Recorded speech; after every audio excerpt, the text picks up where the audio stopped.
business laws, unit 2 of Indian Partnership Act 1932, unit 2, that is relations of partners. Let us start at unit overview देख लेते हैं. We have relations of partners में we have mutual rights and duties, relation of the partners with third parties, implied authority of a partner के अंदर आता है दो चीज़, acts beyond implied authority से बाहर का काम, extension and restriction of persons, implied authority आप उसको बढ़ा घटा सकते हैं, admission of partner कैसे होता है, liability to third party कैसे क्या है, introduction of new partner, retirement, expulsion, insolvency or death, legal consequences of partner coming in and going out. So before moving to the book, let us have a look at my notes. Okay, so what it is basically, यहाँ पर भी हमने unit overview देख रहा है. Various relations क्या होते हैं. रिलेशंस में general duties of partner section 9 है हमारा. Duty to indemnify for loss caused by fraud section 10. Rights and duties by contract section 11. The conduct of the business 12 5 points. Mutual rights and liabilities section 13 6 points. अब देखो the conduct of the business में हमारे पास 5 आ रहे हैं. क्या है ये. Right to take part in business, right to be consulted, right to access books of account, right to access books of account. अरे 2 बार लिखा गया पता नहीं क्यों. राइट्स ऑफ लीगल रिप्रेजेंटेटिव और अथॉराइज्ड एजेंट. अच्छा देखो यहाँ पे mutual rights and liabilities, right to remuneration, right to share profit, right on interest on capital, interest on advance, right to be indemnified, right to indemnify the firm. Partnership property section 14 में meaning and explanation, goodwill, property of a partner, applicability of property of firm 15 section 15. Personal property earned bye partner section 16, that is explanation it's given. Rights and duties after a charge in the firm, charge की change section 17. After a change, yeah, it is change, it is not charge. Change in the firm after the expiry of the term of the firm where additional undertaking are carried out. Relation of partners to third party section 18. Partner to be an agent of the firm 18. Implied authority of partner as agent of the firm 19, जिसमें explanation है. Absence of contract, no implied authority 8 points explanation है. Mode of doing act to bind the firm section 22 है, इसमें explanation implied authority subject to certain results. Okay, कुछ चीज़ें हैं general commercial nature. Extend and restriction of partner implied authority section 20. Okay, nice. Partners authority in an emergency, that is section 21, explanation is given. Effect of admission of a partner 23. Effect of notice of acting partner 24. Liability to third party इसमें आता है 25 26 27. Right of transfer of a partner's interest 29. Minor admitted to the benefits of the partnership 30. Legal consequences of partner coming in and going out, yes. Right of outgoing partner to carry on competing business section 36, and we have been given from here. देखो right of outgoing partner in certain cases to share subsequent profits है section 37, और revocation of continuing guarantee by change in the firm section है 38. अब देखो relation of partners to one another अब पढ़ते हैं. Okay, now देखो सबसे पहली बात, जनरली इसको देखो याद करने का ट्रिक है. जनरली 9 बजे ड्यूटी होती है. 9 बजे सेक्शन 9. जनरली 9 बजे ड्यूटी होती है. ओके, लेट हो गया गलती से, 10 बज गया, 9 नहीं 10 बज गया गलती से, और सबको लगने लगा कि फ्रॉड हो गया है. ओके, सबको लगने लगा कि फ्रॉड हो गया है. अब सेक्शन 11 करते हैं. मीटिंग में बुला करके हमारे राइट्स एंड ड्यूटीज़ को बताया गया. मीटिंग में बुला करके राइट्स एंड ड्यूटीज़ को बताया गया, और कैसे काम करना है वो बताया गया 12 में सेक्शन 12 में. और म्यूचुअल राइट्स एंड ड्यूटीज़ जो तेरा वो मेरा 13 में बताया गया. 13 जो तेरा वो मेरा म्यूचुअल राइट्स एंड ड्यूटीज़. ठीक है, तो आई होप कि it is like quite beneficial. I have also learn this from somewhere.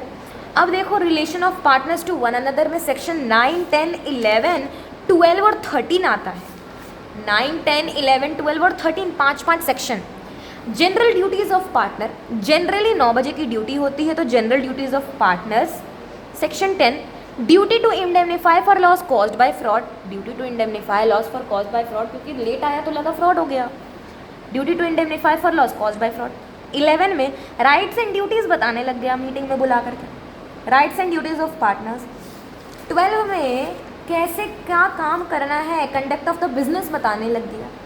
और जो 13 वो मेरा section 13 mutual rights and duties. Let us see what one by one. General duties of partner section 9. Carry business on the greatest common advantage, render full information to the partner और legal representative, utmost good faith in dealings, render true accounts to each other if kept by one person. He will be prima facie proper person to explain full in form. देखो सबसे पहले हम लोग इसमें कुछ points हैं, what are the points.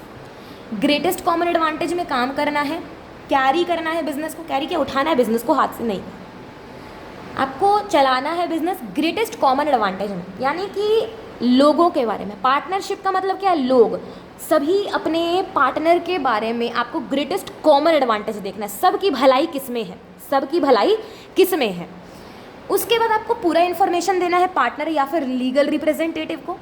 Utmost good faith में काम करना है डीलिंग्स में। अटमोस्ट गुड फेथ यानी कि एकदम पूरी तरीके से सादगी, सच्चाई, प्रेम, समर्पण।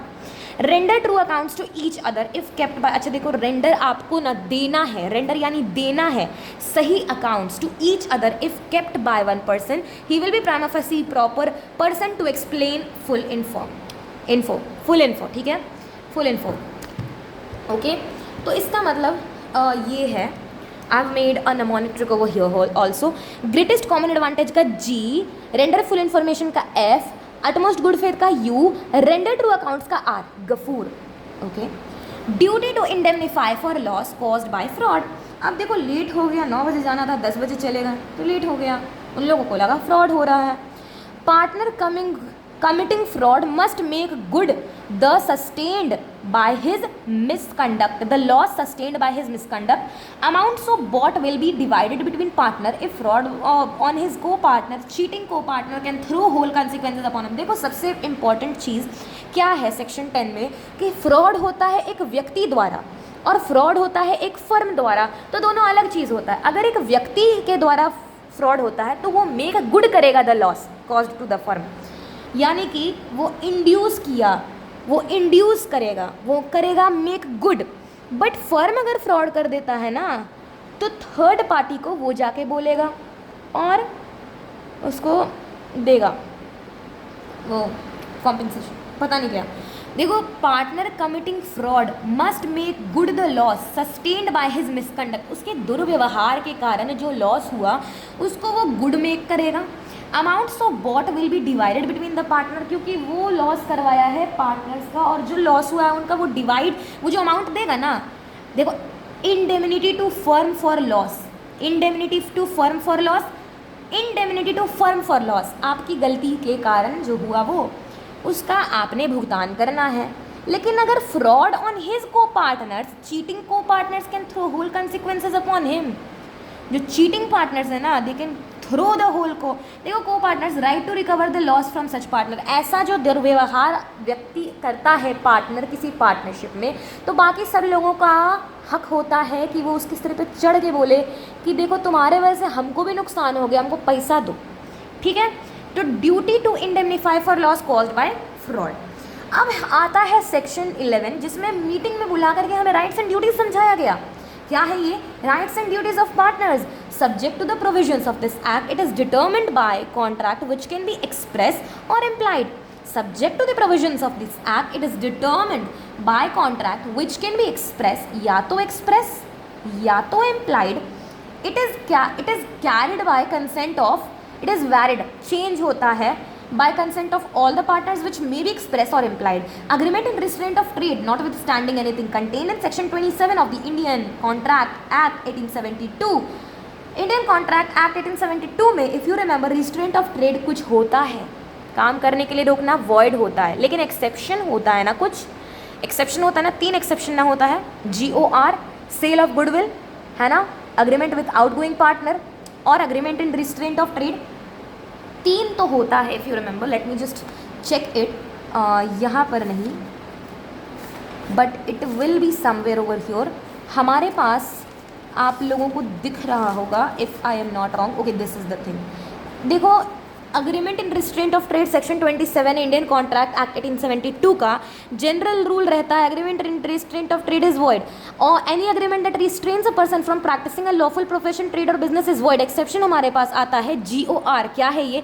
सेल ऑफ गुडविल, गुडविल बेचा तो आपको लगाया जा सकता है कि रिस्ट्रेन किया जा सकता है। आउटगोइंग पार्टनर के साथ अग्रीमेंट तो भी, और कंपीटिंग बिजनेस बिटवीन पार्टनर्स तो भी। Okay nice.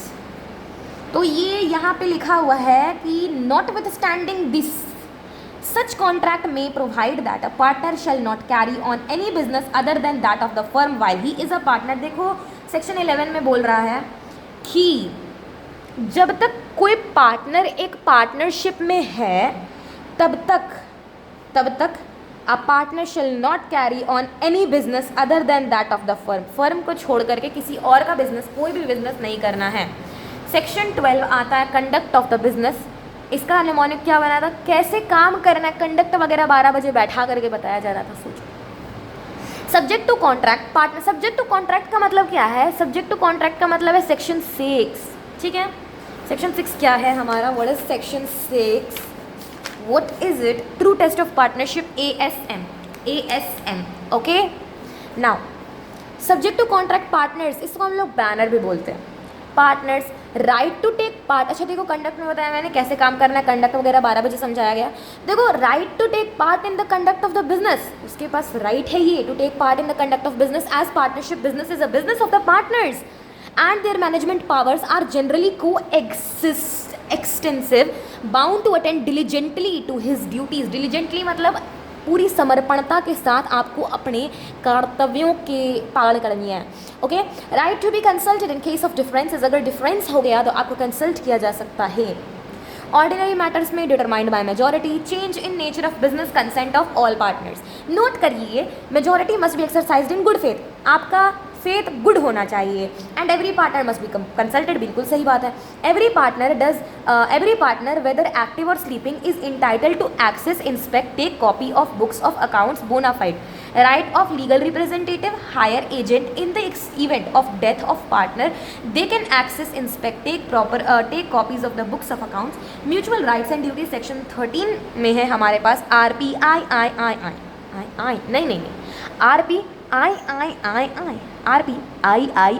ओके नाइस, 4 बार आई. तो जो तेरा वो मेरा section 13 mutual rights and duties, हमने बोला RPIII 4 बार आई. RPIII. ठीक है, 6 पॉइंट है. क्या है ये, remuneration, profit and loss, interest on capital, interest on advances, right to be indemnified and right to indemnify the firm. बस म्यूचुअल राइट्स एंड ड्यूटीज़ में subject to contract between the partners. Remuneration, generally the remuneration for taking part in business subject to express agreement. अगर remuneration देना है तो वो expressly आपको लिखना पड़ेगा अग्रीमेंट में और dealings. But if customary to pay remuneration, अगर ऐसा है तो partner can claim it without agreement.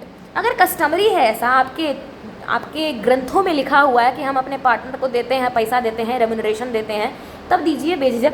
लेकिन नॉर्मली नहीं मिलता है अगर नहीं एक्सप्रेसली अग्रीमेंट में लिखा गया तो. Profit and loss, right to share profit and loss equally if agreement made. अगर अग्रीमेंट है तो वो चलेगा, प्रिवेल करेगा. Also there is no connection between profit sharing ratio and capital contribution. देखो profit and loss, sharing of profit ratio, sharing of profit and loss.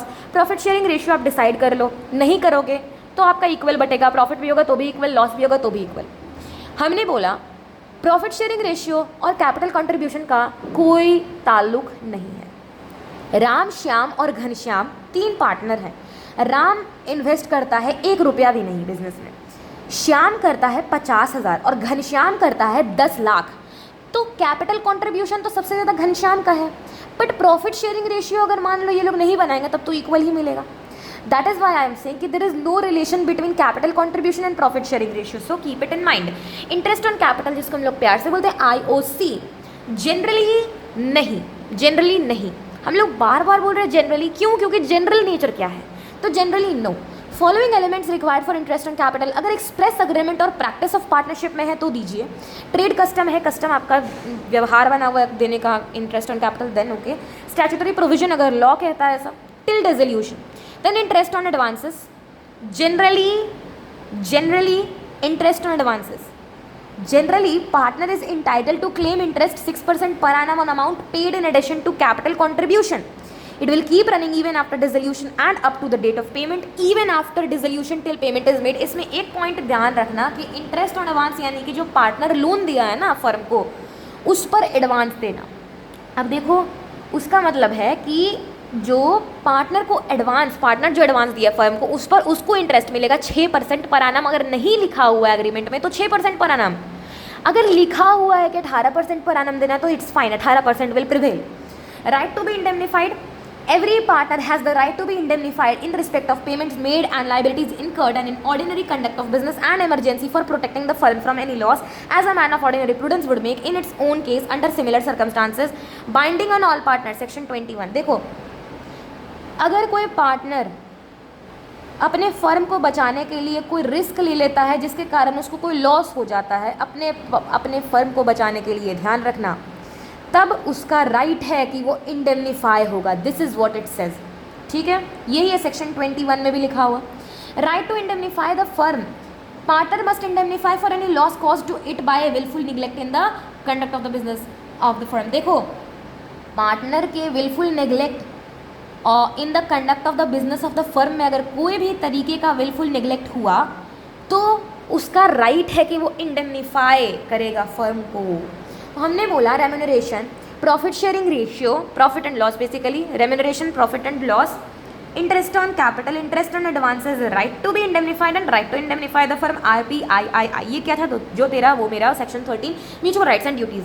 ये था हमारे कुछ relation of partners to one another. Section 9 में पढ़ा general duties of the partner, जिसमें अच्छे गफूर, grid is common advantage, render full information utmost good faith, render true accounts. उसके बाद duty to indemnify for loss caused by fraud. Section 10 में दो तरीके का फ्रॉड बाय पार्टनर होता है, फ्रॉड बाय फर्म होता है. पार्टनर करेगा तो उसको देना पड़ेगा मेक गुड द लॉस. ठीक है, ओके, नाइस. एंड द जो को पार्टनर रहेगा वो उस पर होल कॉन्सिक्वेंसेस थ्रो कर देगा. Okay, nice. उसके बाद आता है हमारे पास rights and duties of the partner. Section 11.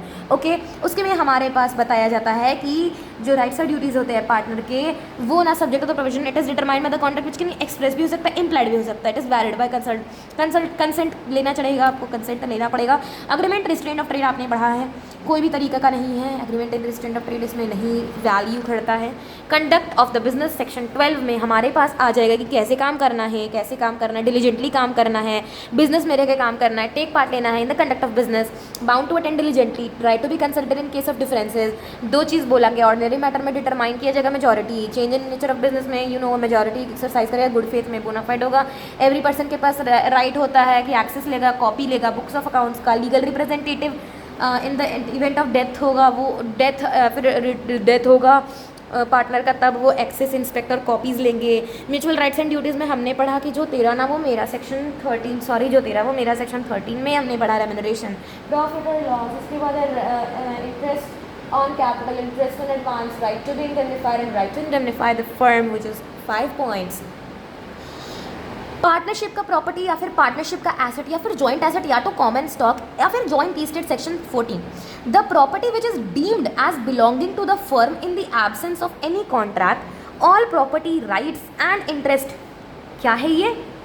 क्या है ये?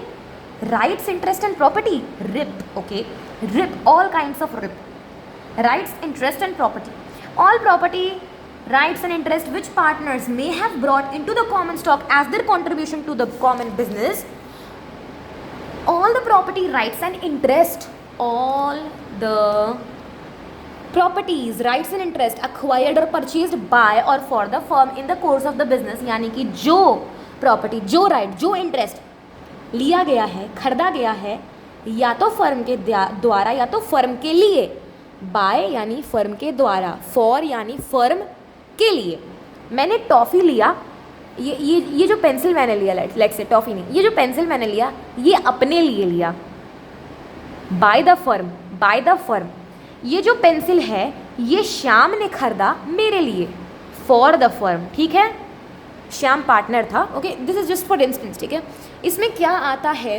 Goodwill of the business, property of a partner where a partner exclusively belongs to a person, where a partner exclusively belongs to a person, it does not become a property. एक property अगर exclusively किसी आदमी का, यहाँ पे ना property होना चाहिए, पार्टनर नहीं होना चाहिए. अगर कोई प्रॉपर्टी एक्सक्लूसिवली सिर्फ और सिर्फ उसको बिलोंग करती है, एक श्याम को, तो वो ना प्रॉपर्टी फर्म की नहीं बनती है, सिर्फ इस कारण से, merely because it is used for the business of the partnership unless there is an agreement. अगर राम है जिसका बाइक है, ये राम का बाइक है, राम अक्सर अपने जो ऑफिस है, अपने पार्टनरशिप के ऑफिस में वो डेली बाइक से ही कम्यूट करता है और बाइक से ही जाता है वापस घर. तो हम लोग ये नहीं बोलेंगे क्योंकि वो बिज़नेस में बार बार आ रहा है, बिज़नेस में यूज़ कर रहा है, तो ये जो बाइक है ये राम का नहीं, ये पूरे के पूरे फर्म का होगा, ऐसा हम लोग नहीं बोलते हैं कि where a property exclusively belongs to a person, it does not become a property of the firm merely because it is used for business of partnership unless there is an agreement. Note करना कि whether it is a property of the firm or not will depend upon the real intention of the partner. उसका real उद्देश्य क्या था partner का. Partners में by agreement convert exclusive property into a partnership property. आप convert कर दो. When will personal property be treated as property. आप कब इसको ट्रीट करोगे पर्सनल प्रॉपर्टी को, पर्सनल प्रॉपर्टी फर्म की प्रॉपर्टी को, जब आपका IA आ जाएगा. IA यानी कि इंटेंशन आ जाएगा for of use for business of the firm, और आपका अग्रीमेंट आ जाएगा, अग्रीमेंट बन जाएगा between the parties and the firm. तो IA आपका आ जाएगा, तो हम लोग आपके प्रॉपर्टी को अपना प्रॉपर्टी समझेंगे, अपना यानी कि फर्म का. ठीक है. Goodwill. It is the value of reputation of a business house in respect of profits expected in future over and above the normal level of profits. Partnership firm is dissolved. Every partner has a right to have the goodwill of the business sold, and it can be sold separately or along with the other properties of the firm. Agreement and restraint of trade in case of sale of goodwill is valid if the restrictions imposed are reasonable. अगर reasonable है तो restraint of trade section 27 of Indian Contract Act 1972 के साथ में नहीं लेना, reasonable होना चाहिए. ठीक है. Application of property of the firm section 15. Property of the firm shall be held and used exclusively for the purpose of the firm in partnership. There is a community of interest which all the partners take in the property. Partner doesn't have proprietary interest in the assets of the firm. किसी भी partner को proprietary interest नहीं होता है partnership के firm के property को. Okay. Every partner of the firm has a right to see that all the assets of the partnership are applied to and used for the purpose of partnership के business. हर partner का दायित्व है, right है यह देखना कि उसके जो एसेट हैं पार्टनरशिप के वो सिर्फ और सिर्फ पार्टनरशिप के बिजनेस में यूज़ हो रहे हैं. अब राम क्या किया कि वो जो बिज़नेस है ना, वो जो उसका बाइक था, वो अग्रीमेंट बना लिया कि चलो आज से ये जो बाइक है ना, ये सिर्फ मेरा नहीं है, ये पूरे के पूरे फर्म का है. अब वो आ रहा है घर से डेली सिर्फ वही, तो गलत है. अब उस बाइक को एक्सक्लूसिवली बिजनेस के लिए ही यूज़ करना है, ये सभी लोगों का राइट है देखना. 16 section 16 personal profit earned bye partner. Banner के जाओ सेक्शन 6 ASM. अगर कोई पार्टनर किसी भी प्रकार का प्रॉफिट लेता है खुद के लिए from any transaction of the firm और from the use of the property और बिजनेस कनेक्शन और फर्म और the firm's name, he shall account for that profit and pay it to firm subject to contract. Ram गया श्याम से मिलने, श्याम अभी partner, चल छोड़ो, राम गया छोटू से मिलने, छोटू को बोला अरे छोटू तुम जानते हो ये जो एप्पल ब्रांड है ना, ये मेरा है, ये मेरा है, मैं इसमें काम करता हूँ, बहुत अच्छा इन्वायरमेंट है यहाँ का. तो जो छोटू है वो खुश हो गया और वो बोला कि चलो मैं तुमसे एक दिन आईफोन लेने आऊँगा.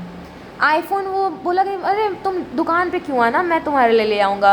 अब वो उसको जो आईफोन दिया, उसको जो प्रॉफिट हुआ राम को, वो पॉकेट में रख लिया. अब क्योंकि वो फर्म का अपना नाम यूज़ किया, एप्पल बोला, एप्पल कंपनी का नाम लिया.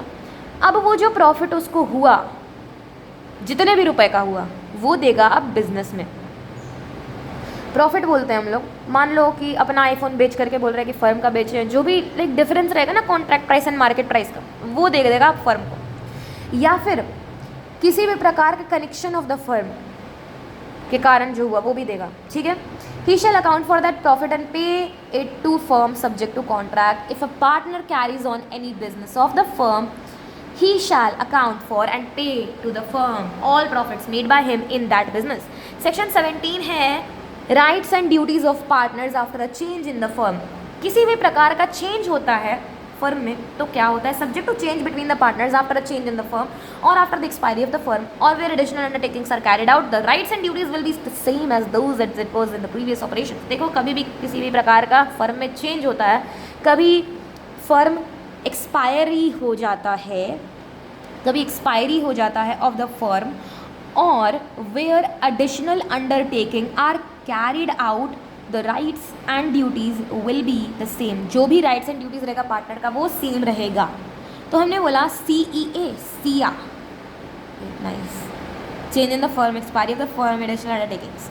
Relation of partners to third person. Third party के साथ रिलेशन क्या है पार्टनर का, सेक्शन 18 देखो, partner to be an agent of the firm, a partner is an agent of the firm, आपको पता है mutual agency every partner is an agent as well as the principal of each partner in the partnership firm, agent as he can bind other partners, principal as he is bound by other partners act, ठीक है, both of them, ठीक है। For the purpose of the business of the firm, partner embraces character of both principal and agent, acts of himself in the common concern, hence deemed principal and acts of for partners property be deemed as agent. Differences between mere agent and partner agent is community of interest with other partners in the whole property and business, whereas an agent has no interest. Property is an agent only for the purpose of business of the firm.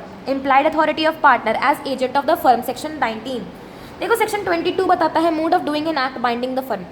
Act of a partner which is done to carry on in the usual way binds the firm. Authority to bind the firm is called implied authority. In the absence of any usual or custom of trade to the contrary, the implied authority of the partner does not express क्या submit a dispute relating to the business to arbitration. arbitration का मतलब किसी भी तरीके का सहमति हो के सेटलमेंट कर देना, ठीक है।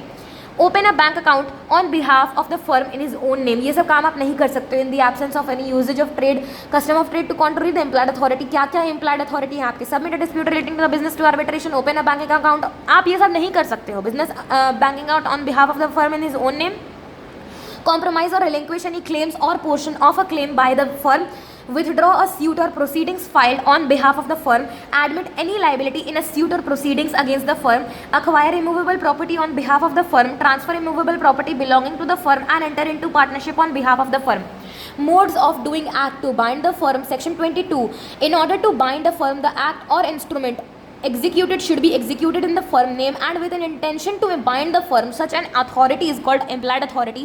implied authority क्या है इसके पास restriction कुछ है, ओके इसके पास कुछ रिस्ट्रिक्शन है। Act done must relate to the usual business of the firm and within the scope of authority and relate to the normal business of the firm. Act is done for normal conduct of the business which will depend upon nature and circumstances of each particularly case, okay. Act to be done in the name of the firm or in any other manner of with the intention to bind the firm either in express or implied way. If partnership be a general commercial nature, he may pledge or sell the partnership property, he may buy goods on account of the partnership, he may borrow money, contract debts and pay debts on account of the partnership, he may draw, make, sign, endorse, transfer, negotiate and procure to be discounted promissory notes, bill of exchange, checks or other negotiable papers in the names and account of the partnership. Extension and restriction of partnership implied authority, section 20. implied authority of partner may be executed or restricted, ठीक है, by a contract between the partners. restriction imposed on the implied authority of a partner by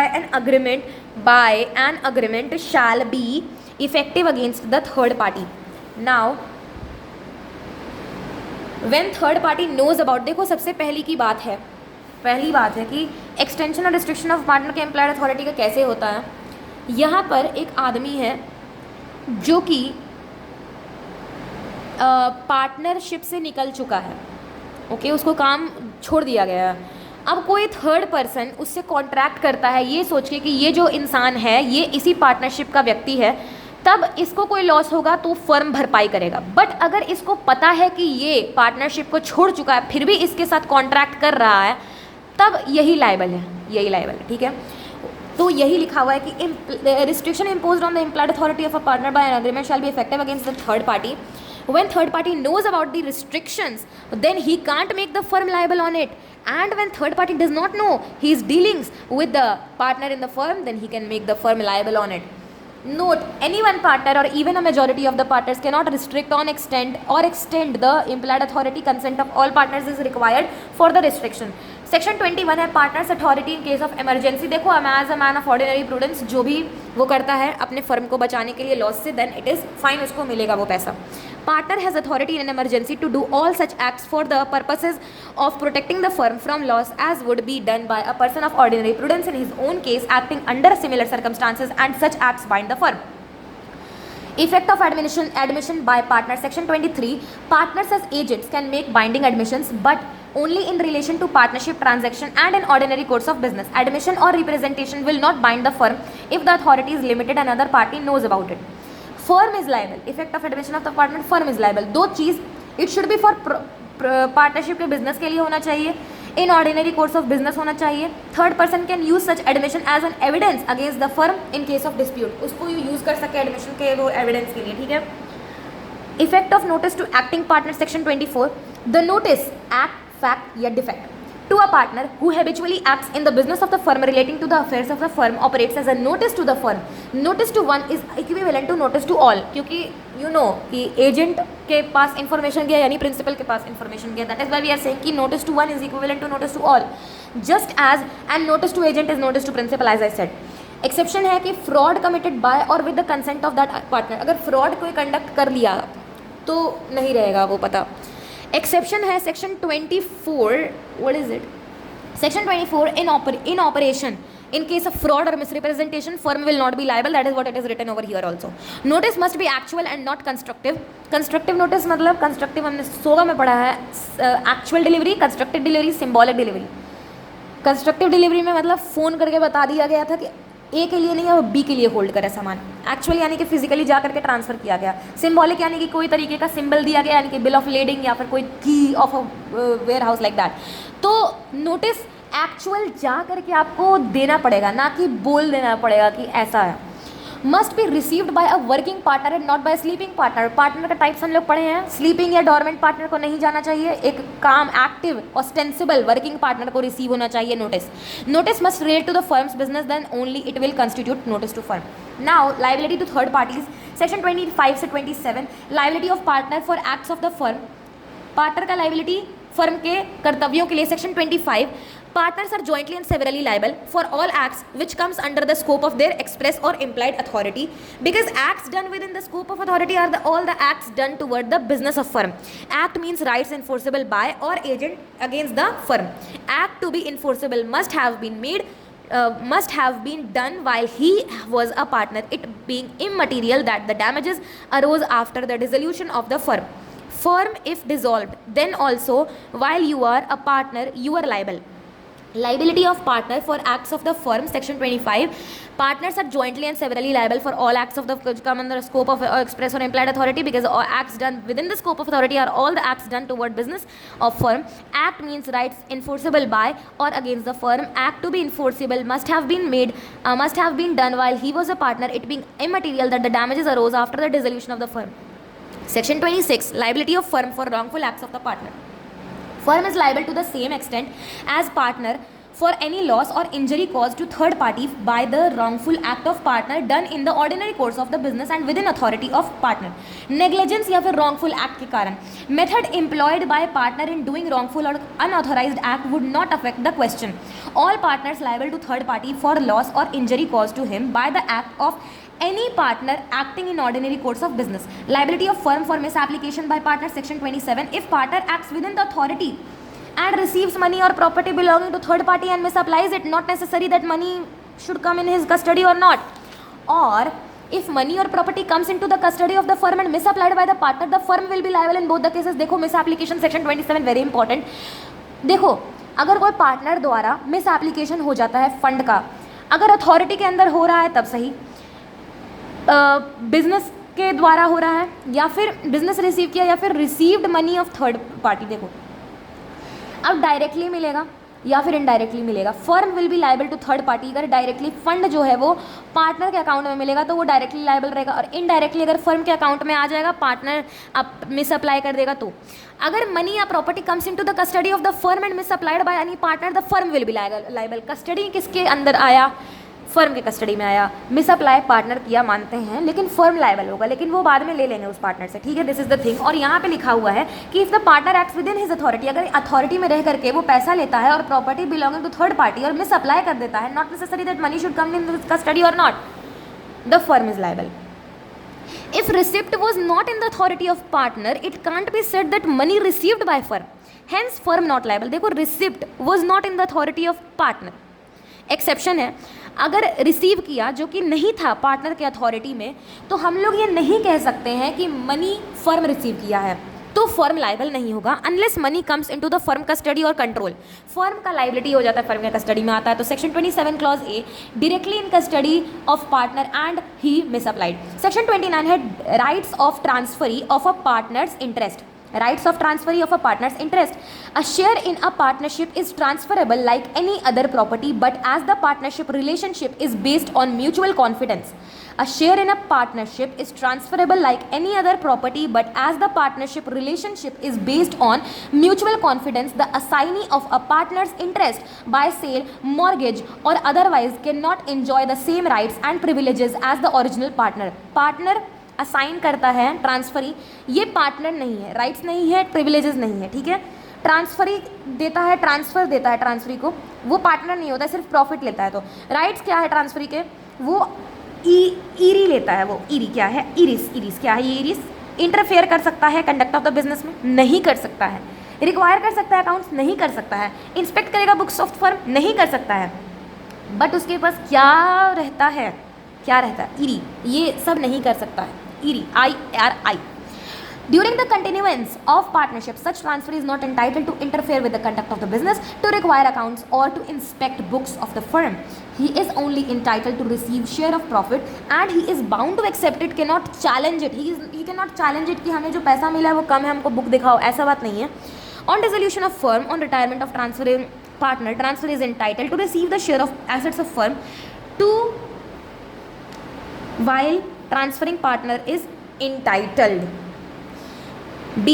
For the purpose of ascertaining share entitled to accounts as from the date of the dissolution. Dissolution के बाद से वो date ले सकता है। Note क्या है, partner can transfer its shares but only after approval from other partners, all partners at the same time. A partner is not debarred from transferring his interest. उसको रोका नहीं जाता अपना ट्रांसफर करने से। सेक्शन 30 है, minors admitted to the benefits of partnership. Void ab initio होता है, माइनर तो कभी आ नहीं सकता है पार्टनरशिप में।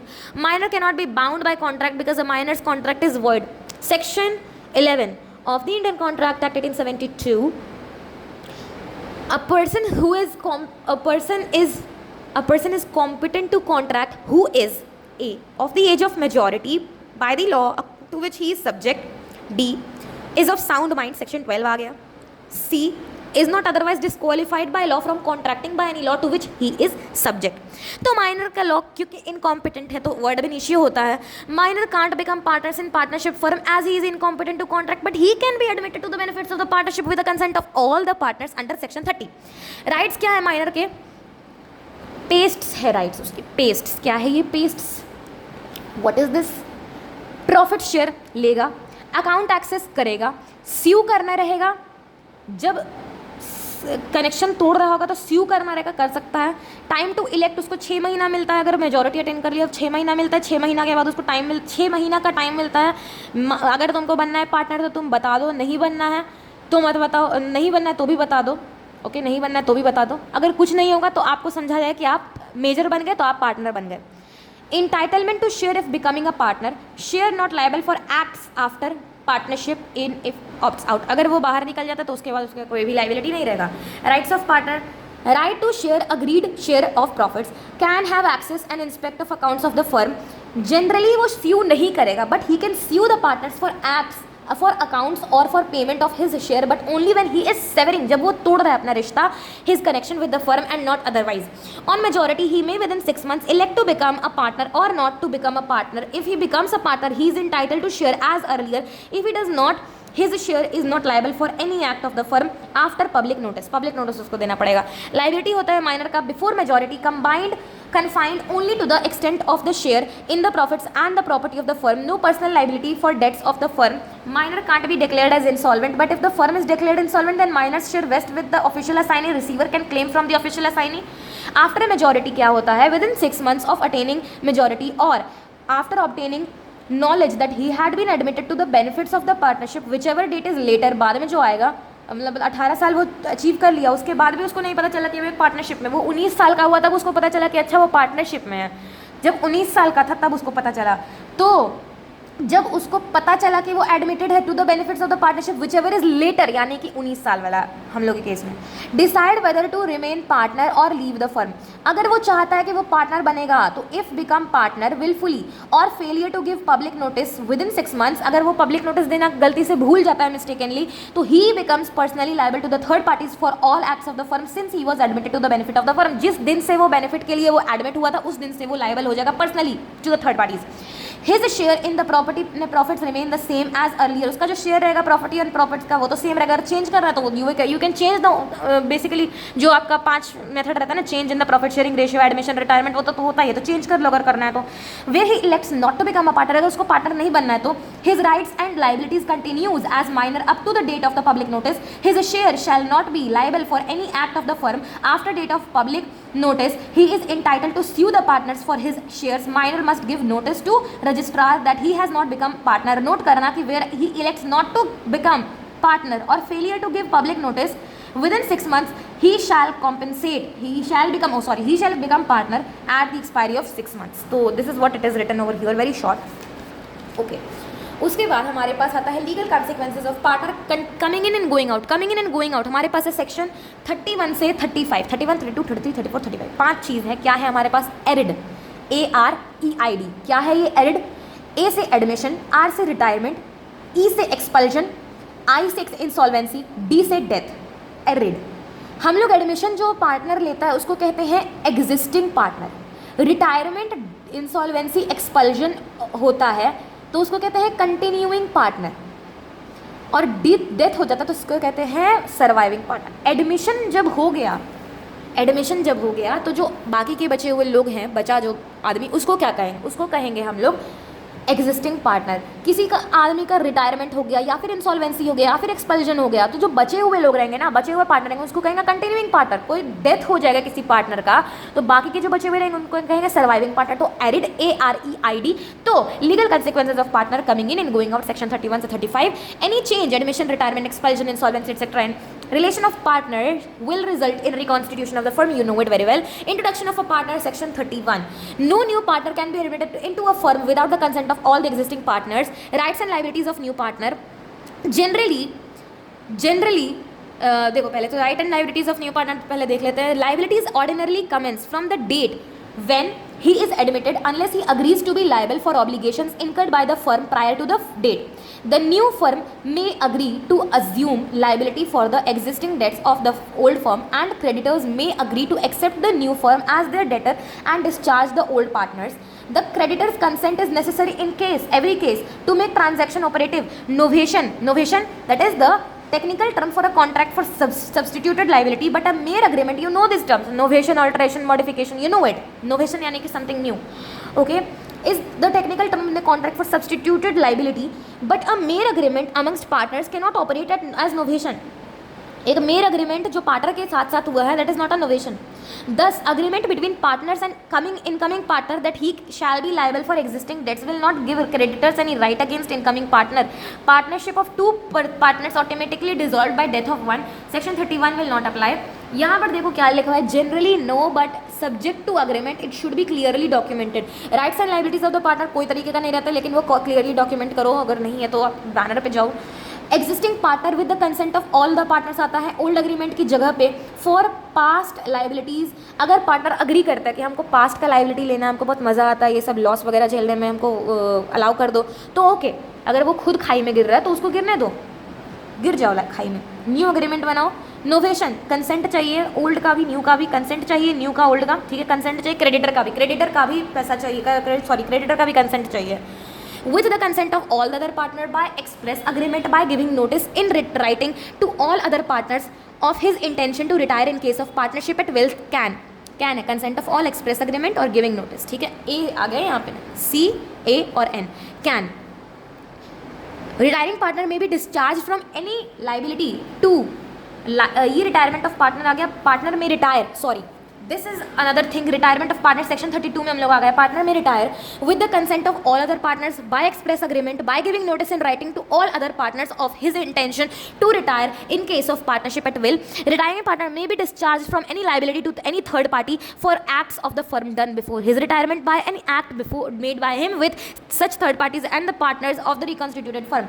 ऐसे public notice can be given, या तो रिटायरिंग पार्टनर देगा या तो कोई एग्जिस्टिंग पार्टनर देगा. Retiring partner may be discharge from any liability to ये तो सेम लिखा गया है, partners can continue to be liable to third parties before retirement until public notice, जब तक वो पब्लिक नोटिस नहीं दे देते हैं तब तक वो लाइबल रहेगा, चाहे वो पार्टनरशिप से निकल भी क्यों ना गया हो। Not liable if third party deals with the firm without knowing that he was a partner, अगर वो स्लीपिंग या डॉर्मेंट पार्टनर था तो उसको पब्लिक नोटिस देने का कोई जरूरत नहीं है।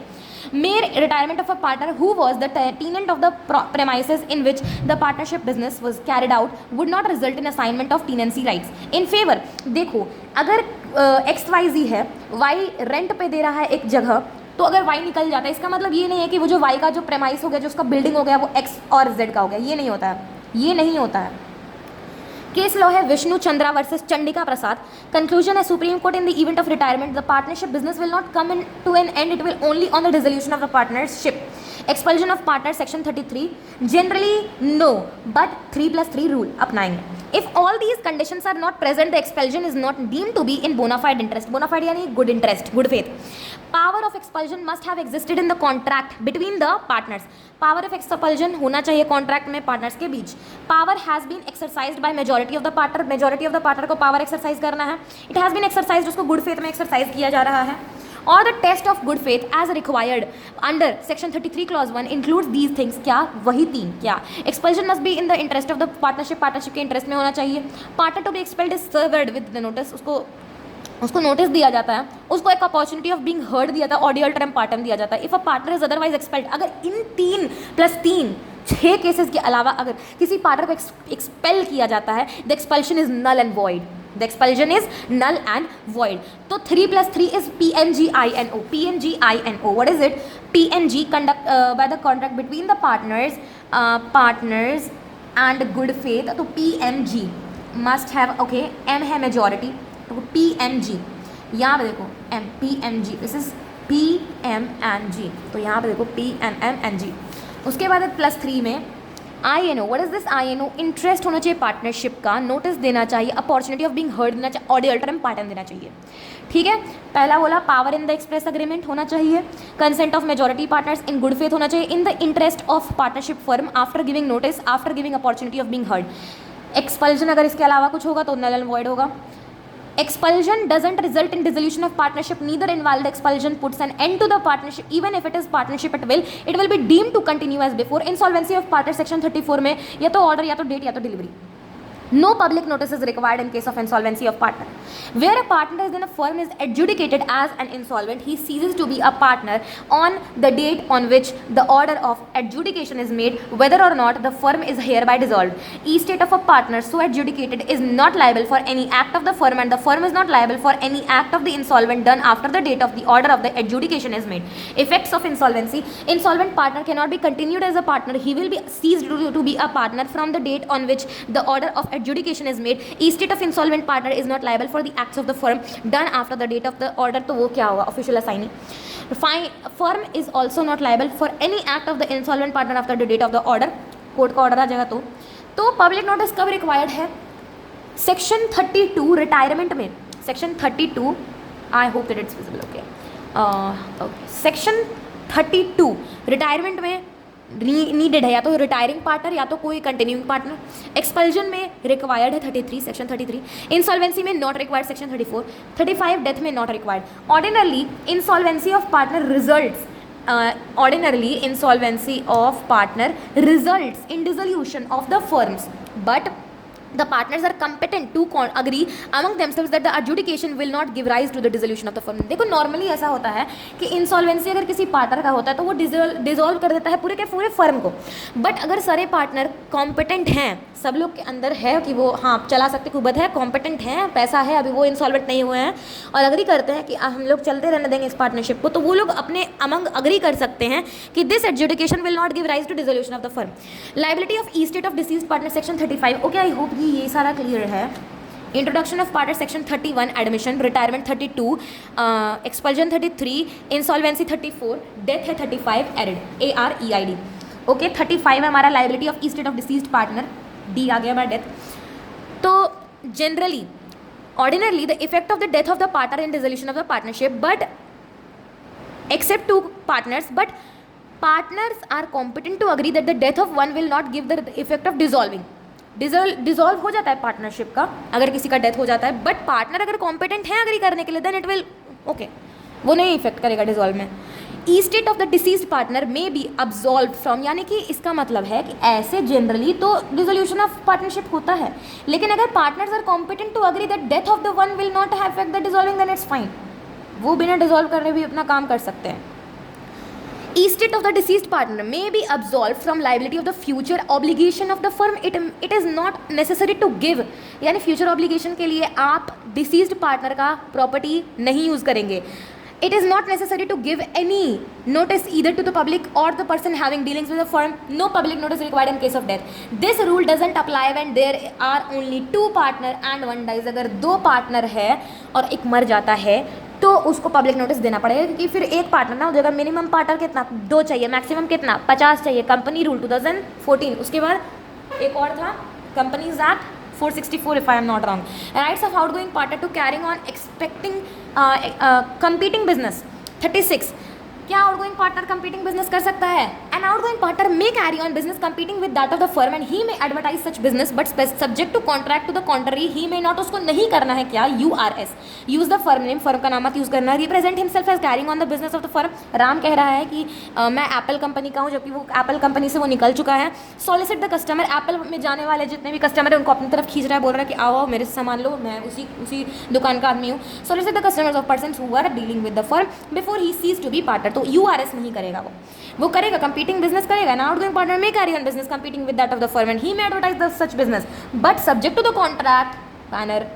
उसको URS नहीं करना. Use the firm name, represent himself as carrying on the business of the firm and solicit the customers of persons who are dealing with the firm before this. Section 27 of ICE, you know, agreement to register of trade is valid if reasonable to make an agreement with partners that carrying that on ceasing of partnership he will not carry on any similar business within a specified time period or within specified local limits. उसके बाद हमारे पास है rights of outgoing partner in certain cases to share subsequent profit. Section 37. When a partner dies और otherwise ceased to be partner and the remaining partners continue the business using the firm's property without settling accounts with the outgoing partner or their estate, the outgoing partner or his estate is settled to either a share in the profits earned since their exit to the extent contributable to the use of their share in the property to himself or his representative. और अगर profit है तो share of profit earned since their exit to the extent contributable to the use of the share in the property of himself and his representation. और interest देना पड़ेगा 6% अगर आप किसी आउटगोइंग पार्टनर का प्रॉफिट शेयरिंग प्रॉफिट यूज़ कर रहे हो तो you have to give a share in the profits. जो शेयर मिला वो आपको देना पड़ेगा. आपको प्रॉफिट हो गया ना 20,000 रुपये, उसके पैसे, उसके कैपिटल आपके बिजनेस के अंदर लगा हुआ था तो आपको प्रॉफिट हुआ उससे, तो आपको देना पड़ेगा पैसा. Each attributable to the use of their share. लेकिन अगर ऐसा नहीं तो आप दे सकते हो interest 6% per annum on the amount of their share in the firms profit. जो भी आपने कैपिटल लगाया हुआ है उसका आप 6% दे दो per annum. Provided where by contract between the partners and option is given to continuing partner to purchase the interest. अच्छा, इसके अलावा where by contract between the partners एक ऑप्शन दिया जाता है कंटिन्यूइंग पार्टनर को कि आप खरीदिए आउटगोइंग या फिर डिसीज पार्टनर के share and option to do so in properly exercise.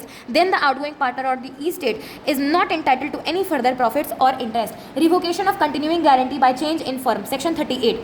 A continuing guarantee given to a firm और the third party in respect of the transaction of the firm is revoked as to future transaction from the date of any change in the constitution of the firm in the absence of any agreement to the contrary. Reconstitution हो जाएगा. Beg partner introduction, beginning partner introduction, retirement, expulsion, death वगैरह. Continuing guarantee is revoked. Liability of surety ends. Surety liable for acts before ongoing partner explicitly goes. देखो revocation of continuing guarantee by change of firm में क्या होता है, revocation हो जाता है. Continuing guarantee है अगर किसी तरीके का चेंज होता है. सेक्शन 38. रिकॉन्स्टिट्यूशन हो जाता है अगर किसी फर्म का. A continuing guarantee, I hope you know the meaning of reconstitution of firm and dissolution of a firm. There are both different things. तो continuing guarantee given to a firm और the third party in respect of the transaction of the firm is revoked. वो खत्म हो जाता है future transaction के लिए उस दिन से जब कोई बदलाव आ जाता है उसके कॉन्स्टिट्यूशन, फर्म के कॉन्स्टिट्यूशन में, in the absence of an agreement to the contrary. तो लाइबिलिटी ऑफ श्योरिटी एंड्स हो जाता है. Surety liable for acts before और ऑनगोइंग पार्टनर एक्सप्लिसिटली स्टेट करेगा. This was the unit 2 and notes done and we will be doing the book sooner.